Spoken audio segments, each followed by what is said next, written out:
Magandang gabi po sa lahat. Gusto ko lang pong ibahagi ang naging karanasan ko sa bahay ng nanay ko. Hiwalay na po kasi ang mga magulang ko. Sa tatay ko ako nakatira kasi sa totoo lang, yung tatay ko yung mas may kakayahan na pag-aralin ako kesa sa nanay ko. Hindi man siya mayaman nakakaraos naman kami nang hindi kami nagkukulang sa mga pangangailangan. Isa pa, sorry, pero too much information. Yung nanay ko yung nang iwan sa amin para sumama sa ibang lalaki na siguro sa tingin niya mas mabibigyan siya ng magandang buhay. Pero tulad nga ng sabi nila, past is past at nagkapatawaran na din silang dalawa. Kaya paminsan-minsan, doon ako umuwi sa bahay ng bagong pamilya ng nanay ko sa Lukban. Umuwi ako doon kapag may mahahabang bakasyon kami sa eskwela. Sa totoo lang po, maliban sa medyo awkward yung pakiramdam ko doon sa mga kasama sa bahay na yon, mabigat din talaga yung pakiramdam ko sa paligid. Lumang bahay na kasi yun at kahoy pa ang karamihan sa mga sahig, lalo na sa second floor. Noon pa man, may mga nararamdaman at nakikita na akong mga aparisyon doon. Hindi naman bukas ang third eye ko. Sabi ko nga sa tatay ko, kapag naikaikwento ko yun, sobrang lakas ng loob ng mga multo doon sa bahay nila mama. Kasi kahit tirik yung araw, nagpaparamdam talaga sila. Tawa lang ng tawa yung tatay ko habang ako naman, takot na takot sa mga nararanasan ko doon. Kinikwento ko din yun sa nanay ko pero wala din siyang magawa kasi mismong siya takot na takot din. Ilang beses na daw nila yung pinabasbasan pero wala pa din. Ngunit sa lahat ng mga kababalaghan sa bahay na yon, ang pinakakinatakutan ko yung maduming babae.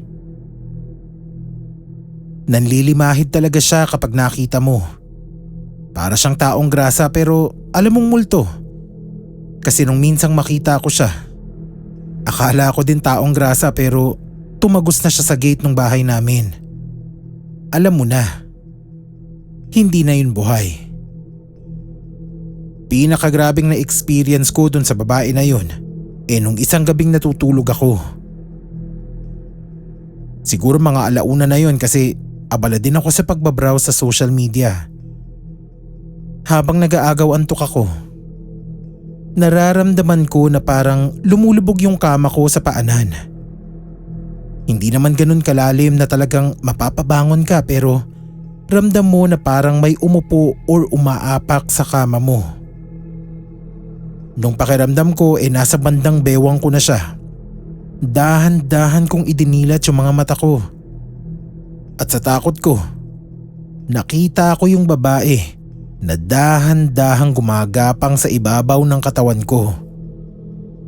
Naninigas yung katawan ko nun sa takot kasi nung tila mapansin niyang gising na ako at nakatingin sa kanya, huminto din siya sa paggapang at dahan-dahang ngumiti habang titig na titig sa mga mata ko. Gustong-gusto kong sumigaw noon pero parang hindi kaya ng katawan kong gumalaw dahil sa nakikita ko. Hindi ko din alam kung anong susunod na mangyayari. Dasal lang ako ng dasal sa isip ko na sana matapos na tong kababalaghang nangyayari. Maya-maya pa ay dahan-dahan niyang iniabot yung kamay niya papunta sa mukha ko habang abot tenga pa din ang ngiti sa kanyang mga labi. Hanggang sa bigla na lang bumilis yung paggalaw niya at gumapang ng pagkabilis-bilis papunta sa mukha ko. Doon na ako nagpakawala ng napakalakas na sigaw at kikisay-kisay na ako sa kama. Pinigilan ko talaga siyang makaabot sa mukha ko. Ilang sandali pa ay agad na pumasok yung stepfather ko kasama si mama dun sa kwarto at nakita nila ako sa kama na nagwawala na. Naiiyak na nun si mama. Sabay na kaming nagngangangawa doon habang yung stepfather ko naman ini-inspeksyon yung buong paligid. Kinuwento ko sa kanila yung nangyari at abot ang paumanhin ng nanay ko pati ng stepfather ko sa akin. Hindi naman ako naiinis sa kanila kasi hindi naman nila yun kasalanan. Ganoon na talaga yung bahay na yun na minana pa ng stepfather ko sa mga magulang niya. Simula nun, kapag umuwi ako doon sa Lukban, todo ang paghahanda ko. May holy water, rosaryo, krus, at kung ano-ano pang pangontra sa mga ligaw na kaluluwa. Kahit takot na takot ako sa lugar na yon, nangingibabaw pa din yung kagustuhan kong makasama yung nanay ko kahit na palagi ko pa ding nakikita yung nanglilimahid na babae.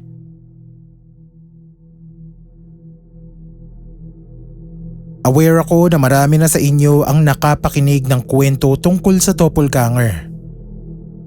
Marami na rin nagsabi na kapag nakita nyo ang sarili nyong doppelganger ay may masamang mangyayari. Pero yung karanasan ko, hindi ako sigurado kung makukonsidera ko bang insidente yun ng isang engkwentro sa doppelganger. Kasi ang nangyari, paulit-ulit ko silang nakikita at sa bawat pagtatagpo namin, kinakausap ako nito. Tawagin nyo na lang po akong Emily. 25 years old na po ako na nakatira sa Cebu. 16 years old ako nung mangyari itong insidenteng ito sa lumang bahay na tinitirahan namin. Actually, hindi lang ito ang unang pagkakataong makaranas ako. Maging ang pamilya ko ng mga karanasang related sa paranormal activity. Hayaan nyo at ipapadala ko din pero bilang unang beses kong magpadala sa channel na ito na muna ang ikikwento ko sa inyo. Summer vacation yun. Wala kaming pasok sa eskwela. Freshman ako sa college at wala pa kaming summer classes. Kaya as much as possible, mas pinili kong hindi na muna magliwaliw kasama ang mga kaibigan at pumunta kung saan saan. Kasi ang gusto kong mangyari ay makonserve yung energy ko para sa susunod na pasukan na alam ko magiging hectic ang schedule at magiging toxic ang mga klase. Ang palagi kong kasama sa bahay nun ay yung bunso kong kapatid na noon ay 10 years old pa lang. 3 kami bale na magkakapatid. Yung pangalawa ko kasing brother ay sumasali sa mga summer camp. So usually, kapag summer, wala siya sa bahay namin. So nung araw na yun, tandang-tanda ko na nag-request kami sa nanay ko na magluto ng palitaw. Paborito kasi namin yun ng bunso kong kapatid. Nakakita kasi kami ng soft drink sa ref, kaya parang natakam kami sa palitaw. Masarap gumawa nun yung nanay ko at masarap din talaga siyang magluto in general. Kahit anong i-request mo sa kanyang pagkain, nagagawa niya. Anyways, habang nasa kwarto ako, naririnig ko siyang tinatawag niya ako. So ako naman, bangon ako agad mula sa kama sa loob ng kwarto ko at nagmamadali nang pumunta sa kusina namin. Ngunit bago pa man ako makarating doon sa kusina, nakasalubong ko si mama na palabas ng kwarto niya. Di tinanong ko kung anong kailangan. Kumunot lang ang noo ni mama sa pagtataka at sinabing hindi naman daw niya ako tinatawag. Sabi ko, sige. At naglakad na pabalik sa kwarto. Bago pa man ulit ako makahiga sa kama, ayan na naman. Tinatawag na naman niya ako. Pero ngayon, nakita ko naman siyang nakaupo sa sala namin at nagbabasa ng magazine. Sa pagtataka, sinabi ko na kay mama, "Hindi ka pa ba magluluto?" Sabi niya sa akin, "Anong lulutuin?" Sabi ko naman, "Yung palitaw hindi ba?" Parang naalimpungatan si mama at sinabing, "Ay oo nga pala." Sabay tayo at dumiretso ng lakad papunta sa kusina. Habang nasa sala pa ako, sumigaw ako sa kanya at tinanong kung may kailangan ba siya kasi kanina pa niya ako tinatawag. Sumagot naman ito nang wala daw siyang kailangan, kaya bumalik na ako sa kwarto ko. Pero habang naglalakad pabalik, nakaramdam ako ng kakaiba. Merong parang hindi tama sa sitwasyong yon. Dahil medyo kinakabahan ako ng kaunti, pinuntahan ko agad yung bunso kong kapatid sa kwarto. Nakita ko siya doon na nagbibihis. Tinanong ko naman kung saan siya pupunta at ang sabi niya, lalabas lang daw siya saglit at makikipaglaro sa mga kaibigan niya. Sinabi ko lang na umuwi siya ng maaga at matapos nitong magsuot ng t-shirt, nagtatatakbo na ito palabas ng kwarto at diretso sa pintuan ng bahay. Nung makaalis na yung kapatid ko, nagkaroon ako ng pakiramdam na tila ba nag-iisa ako sa bahay at walang kasama. Alam niyo naman siguro yung pakiramdam na yun na alam mo sa sarili mong wala kang ibang kasama. Ganon yung pakiramdam ko. Kahit alam na alam ko naman na nasa kusina lang yung nanay ko at nagluluto ng merienda. Nakakabingi yung katahimikan nun. Pero syempre, dahil may araw pa naman, hindi ko na kinatakutan yung pakiramdam ko at nagtuloy-tuloy na lang sa kwarto. Bumalik na ako sa kanina ko pang ginagawa at maya-maya pa, nakarinig ako ng mga nagbabagsakang kubyerto sa kusina namin. Di takbo na naman ako kasi malamang sa malamang, kailangan ni mama ng tulong. Pagdating ko sa kusina, nakita ko si mama na naghahalo ng mga sangkap sa lulutuin niya. Tinanong ko kung ano yung mga nahulog. Kumunot ang noo niya at umiling. Nawiwirduhan na talaga ako sa mga nangyayari. Hanggang nung humarap ako sa pintuan namin, nakita ko ulit si mama na papasok sa pinto at may dalang supot ng mga pinamili. Napatingin ulit ako sa kusina at sa di mawaring pagkakataon, nakikita ko din siya sa kusina na nagluluto. Sumigaw talaga ako ng sino ka. Nagulat yung nanay ko na pumasok sa pinto. Sabi niya na kanina pa daw niya ako tinatawag pero hindi daw ako sumasagot. May ipapabili daw sana siya sa tindahan. Dahil nga hindi naman daw ako pumupunta, siya na lang daw ang lumabas. Sabi ko wag siyang magsinungaling. Para akong baliw nun. Muntik pang maibato sa akin ni mama yung mga binili niya sa inis dahil nakaharang ako sa dadaanan niya. Tinanong niya ako kung bakit ba ako nagkakaganon. Sabi ko, paano siyang nasa labas kakakita ko lang sa kanya sa loob ng kusina. Kumunot ang noo ni mama sa pagtataka ngunit nung ituturo ko na sana siya sa kusina, bigla na lang nawala yung tao doon. Nanlambot yung buong katawan ko at hindi na nakakibo pa. Putlang-putla ako sa harapan ni mama. Agad akong nilapitan ni mama at sinigurado niya na siya nga ang totoo kong nanay. Alam din kasi nila na may mga ganoong pangyayari sa bahay namin kaya feeling ko gets niya yung kung anong sinasabi ko. Pinaupo niya ako sa sala tapos agad na kumuha ng tubig. Isa lang ito sa mga naranasan namin sa bahay na yon. Lumang apartment na kasi yon at pakiwari namin, pinamumugaran na ng mga kakaibang espiritu at elemento. Nung makalipat naman kami ng bahay, medyo nabawasan naman. Pero feeling din namin, sumunod yung ibang kaluluwa sa luma naming bahay. Dito, sa tinitirahan namin ngayon.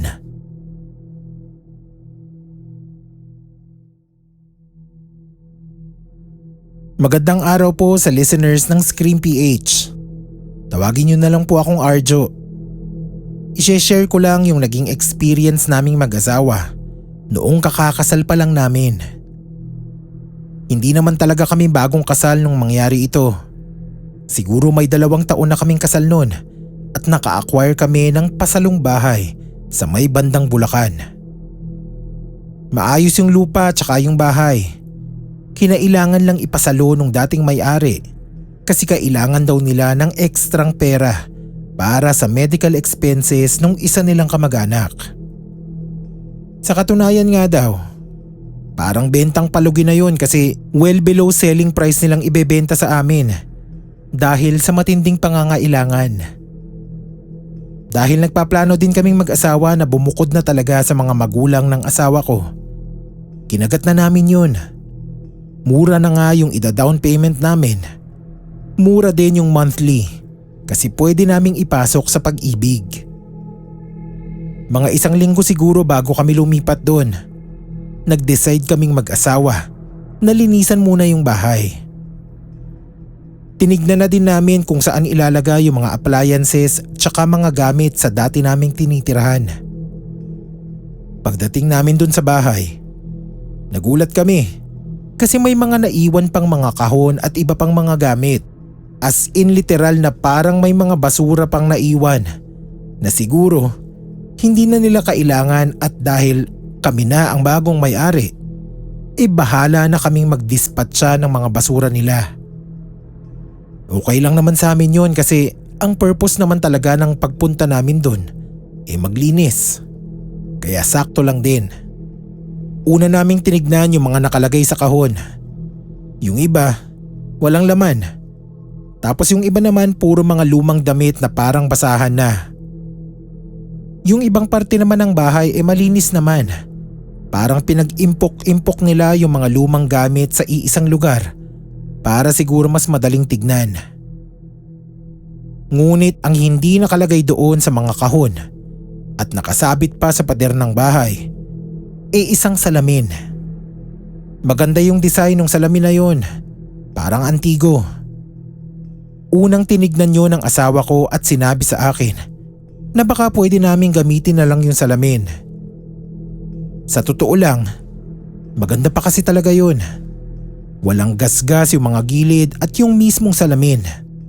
Kaya sabi ko sa asawa ko, sige, total naman at wala din kaming ganun. Para hindi na kami bibili pa. Dumating na yung araw na nakalipat na kami. Wala namang kakaiba nung mga unang buwan. Ngunit di kalaunan, napapansin ko ang mga pagbabago sa asawa ko. Sa tuwing hindi kami nag-uusap, nakikita ko siyang laging nakaharap doon sa salamin na yun at sinusuklay yung buhok niya. Biniro ko pa nga siya isang beses na baka ako magkalagas-lagas yung buhok niya sa sobrang pagsusuklay niya doon. As in wala siyang tigil. Siyempre kilalang kilala ko din ang asawa ko. Sobrang masiyahin yun. At yun din ang dahilan kung bakit gustong gusto ko siya nung nililigawan ko pa siya. Pero nung mga panahong yun, sobrang naging bugnuti ng asawa ko. As in konting kibot, galit siya.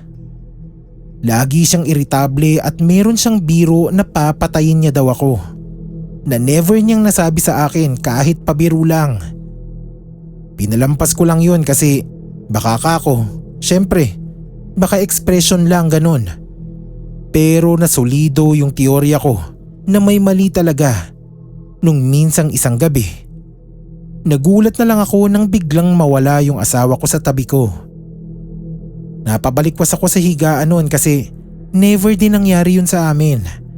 Tsaka mababaw akong matulog talaga. Kaya konting kibot lang sa kama, nagigising talaga ako. Bumangon ako sa kama at nakita ko ang asawa kong nakaharap na naman sa salamin at nagsusuklay na naman ang buhok niya. Sinubukan ko siyang kausapin pero wala siyang imik sa akin. Para siyang nasa ilalim ng matinding hipnotismo.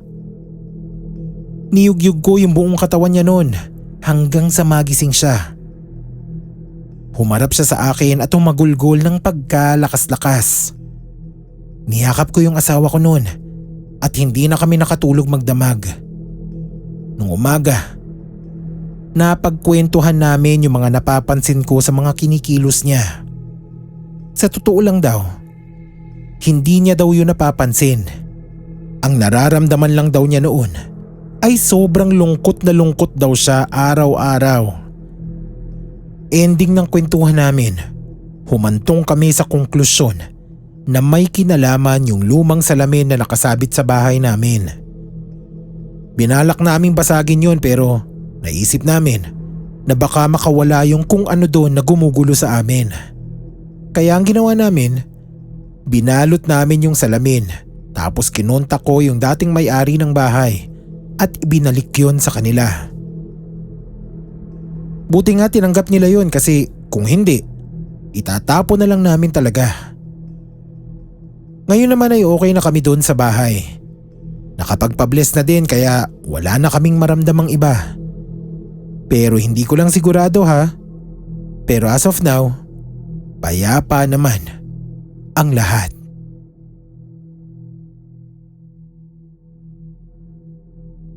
Hello Scream PH, you can call me Chanda. Parang yung artista. Gusto ko lang ikwento yung naging experience namin ng anak ko nung 2 years old pa lang siya. Dumating kasi yung time na nakatira kami sa bahay ng asawa ko.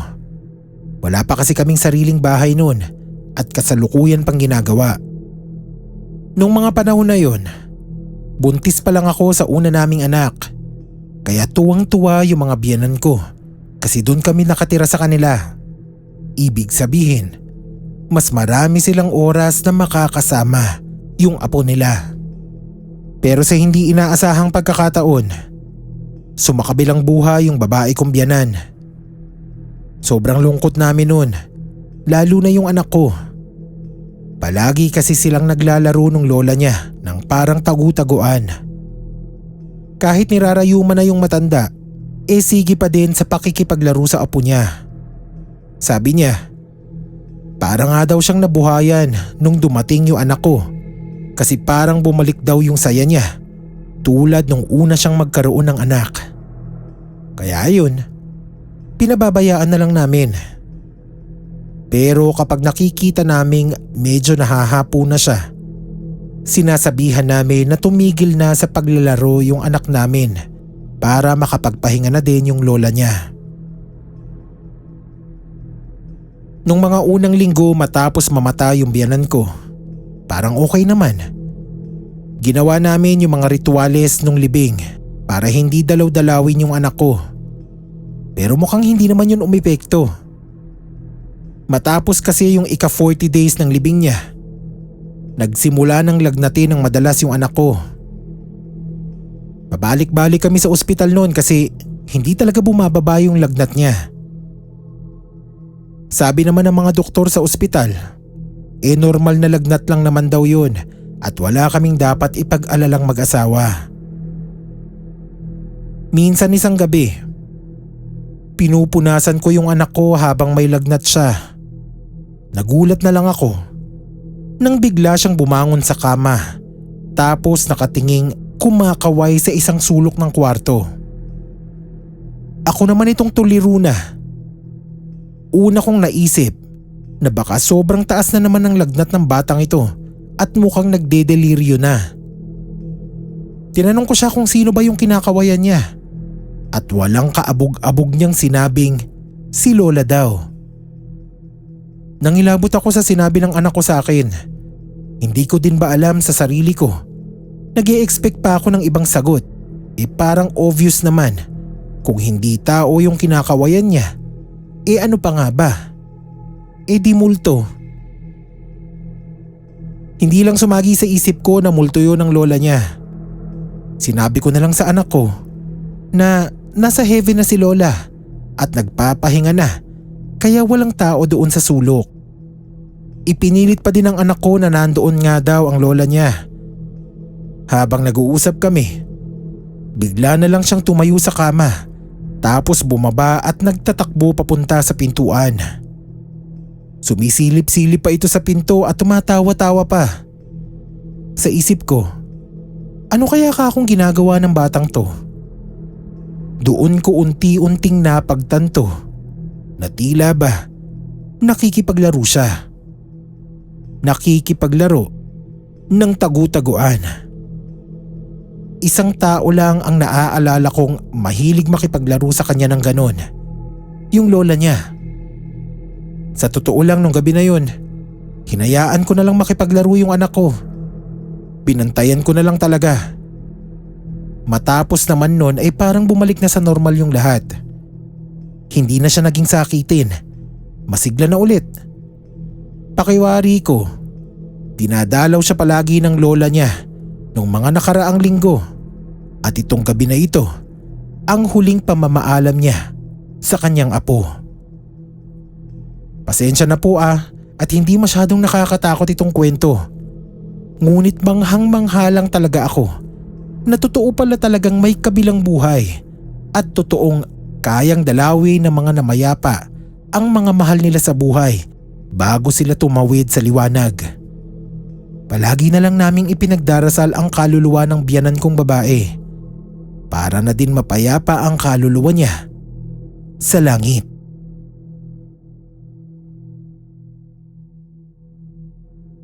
Hello sa lahat ng listeners. Ako nga pala si Jordan. Share ko lang yung na-experience ko noon sa bahay ng girlfriend ko nung minsang makitulog ako sa kanila after naming magbakasyon. Nag-beach kasi kami noon sa La Union. Yung girlfriend ko naman ay taga Nueva Ecija. Kaya naisip namin na bago kami bumalik ng Maynila, dadaan muna kami sa kanila kahit 2 araw lang para naman makabisita kami sa mga magulang niya. Legal naman kami sa pamilya ng isa't isa kaya wala namang problema sa akin yun. Ang malaking problema lang, takot na takot talaga ako sa bahay nila. Hindi ko ba alam, may something kasi talaga doon sa lugar na yun na hindi ka talaga mapapanatag. Hindi ko masasabing mabigat sa pakiramdam pero tuwing nandoon ako, parang laging lumulutang yung ulo ko. Parang nanlalaki ba ganun? Pero sa dinalas-dalas ng punta namin doon, never pa akong nakakita ng multo sa kanila o kahit anong elemento o engkanto. Maliban nung gabi na yon. Natutulog na kami noon sa kwarto niya. Yung kama niya kasi katabi ng mga bintana. Tapos dun sa bintana niya, katabi naman yung mga sampayan ng damit. Kapag nakahiga ka, kita mo yung anino ng mga nakahangir na damit sa labas. Pero alam mo naman sa sarili mo na damit lang yun. Siguro mga bandang 12:00 ng madaling araw, bumangon ako para mag-CR. Nang matapos, dahan-dahan akong pumasok sa kwarto para hindi magising yung girlfriend ko. Sakto kasi yung view mo mula sa pintuan, bintana na agad yung makikita mo. Nagulat na lang ako nang sa gitna ng mga nakasampay na damit, may nakita akong figura ng isang tao. Nakalimutan ko din palang sabihin na yung salamin kasi doon sa bintana ng kwarto frosted. Medyo malaki kasi yung bintana na yun at ayaw naman ng tatay ng girlfriend ko na makikita siya ng mga nasa labas kapag nagbibihis. Ayun na nga. Akala ko nung una, baka ako namamalikmata lang ako kaya kinusot-kusot ko yung mata ko. Tapos tinignan kong mabuti kung tama ba yung nakikita ko. Hindi nga ako nagkamali. Figura nga yun ng isang lalaki na nakatayo sa gitna ng mga sinampay. Sumipa na yung pagka-protective kong tao. Naghanda na akong makipaglaban nun. Sabi ko, kung sino man tong lokong to, tatamaan ng malala sa akin. Habang dahan-dahan akong lumalakad palapit sa bintana, nakikita ko din na lumalaki yung figura nung nasa labas na tila ba papalapit din sa bintana. Hindi ko inisip na hindi tao yun, kaya sobrang lakas ng loob kong lumapit. Sabi ko sa sarili ko, kapag tumapat tong loko na to sa bintana, bibiglain kong buksan, tsaka ako hihilahin yung damit. Nang magkatapat na kami ng figura sa labas, bigla kong binuksan yung bintana at sa gulat ko, walang tao doon. Walang kahit anong galaw o tunog. Imposible naman na sobrang bilis nung tumakbo kasi kahit papaano ka ako, makikita ko naman siyang tumatakbo palayo kung sakali. Pero wala. Biglang sumambulat sa akin ang napakalamig na hangin galing sa labas na nagpatayo ng mga balahibo ko. Sinarado ko na agad yung bintana at agad na humiga. Sabihin nyo nang naduwag ako nung gabi na yon pero hindi ko na alam ang susunod kong gagawin. Kaya nagtalokbong na lang ako ng kumot at nagtulog-tulugan kahit ang totoo, buong magdamag akong gising. Kinaumagahan, nahalata ng mga magulang ng girlfriend ko na para akong puyat na puyat. Wala na akong nagawa kung hindi ikuwento sa kanila ang nangyari. Ayon sa mga ito, wag ko na lang daw pansinin yung mga ganon at parte daw talaga yun ng buhay. Sa isip ko, ano dun yung parte ng buhay? Yung may umaaligid na kaluluwa ng lalaki sa labas ng bahay nyo? Ang weirdo pati nung sagot sa akin eh.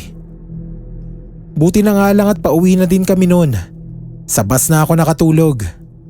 Pero sa tuwing uuwi yung girlfriend ko doon nang hindi ako kasama, abot-abot ang paalala ko sa kanya na dagdagan ng pag-iingat pati na rin ang pagdarasal para sa kaligtasan niya.